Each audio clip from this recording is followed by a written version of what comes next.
we have, what is the molar mass of sulfuric acid?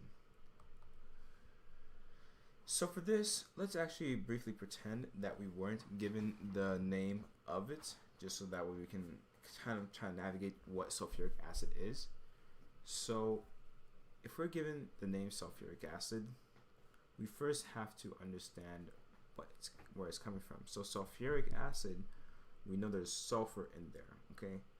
Now this is the part you have to memorize, because unfortunately when you're dealing with ic, so it has a ic acid, so it ends like that, we're dealing with typically a 8, so like sulfate, nitrate, carbonate, phosphate, but in this case it would be sulfate. So it's a sulfate ion that we're using to form it, and sulfate is SO4 2 minus.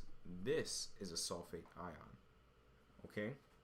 So in order to get sulfuric acid, acid indicates that there's protons involved. You need the same amount of protons to be able to cancel out this 2 minus to make a neutral molecule. So you need 2 protons there, which is just hydrogens.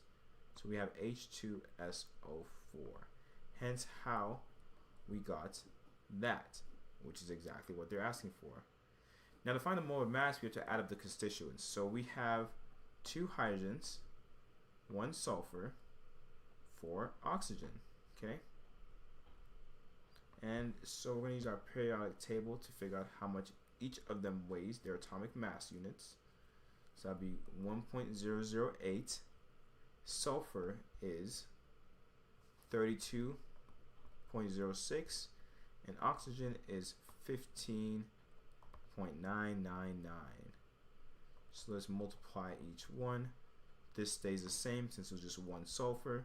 Hydrogen is 2.016, and oxygen would be easier done with a calculator. 15.999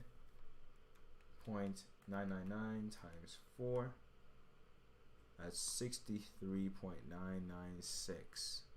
We're going to add all of them together, and by adding them together, you've now accounted for all your constituents of sulfuric acid, and so you'll get 0.2016 plus 32.06, 98.072 grams per mole.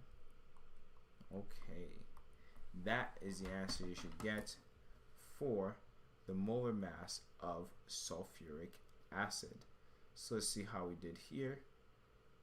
Added the constituents, and their answer is slightly different just because on their periodic table, as you see here, oxygen was just 16 grams per mole, but every of our other values did match.